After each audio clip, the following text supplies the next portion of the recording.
कोदोलाई अन्नहरूको राजा मानिन्छ। यसमा प्रशस्त मात्रामा vitamin, protein, iron, calcium, magnesium, phosphorus, antioxidant, B12, tryptophan, fibre जस्ता अनेक पोषक तत्त्वहरू प्रशस्त मात्रामा पाइन्छ। यसलाई रोटी, ढिँडो, खोले, ब्रेड, पुवा जस्ता अन्य परिकारहरू पनि बनाएर खान सकिन्छ। आज मैले एकदमै सुपर टेस्टी, सुपर हेल्दी बिहान चियाको सट्टा नै बच्चादेखि ठुलासम्मको लागि मिठो खोले घिउमा बनाउँदैछु। कोदो चाहिँ शरीरको लागि एकदमै धेरै पावरफुल फुड हो।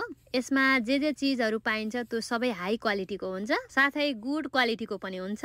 हड्डी सम्बन्धी यसले एकदमै धेरै राम्रो काम गर्छ, जस्तै ढाड दुख्ने, घुँडा दुख्ने, घुँडाको हड्डीहरू खिने। पछिल्लो समयको रिसर्चले चाहिँ क्यान्सर जस्तो प्राणघातक रोगलाई समेत मानव जीवनको लागि दैनिक कोदोको विभिन्न परिकारहरू बनाएर खानाले शरीरलाई रोग प्रतिरोध क्षमतामा वृद्धि गर्छ भनिएको छ। आज चाहिँ मैले घिउमा ज्वानो, मेथी, जिरा पटटट पड्काएँ। त्यसपछि कोदोको पिठो राखेर एकैछिन भुटेँ अनि लसुन अदुवा त्यसैमा राखेँ, बेसा राखेँ, स्वाद अनुसार नुन राखेर चाहिने अनुसार पानी राखेँ अनि मजासँग भुक्लु पकाएँ। अब बच्चाहरूको लागि पिरो राख्न मिल्दैन, त्यसैले गर्दा ठुलो मान्छेको लागि चाहिँ बलमा छुट्याएर हरियो फ्रेस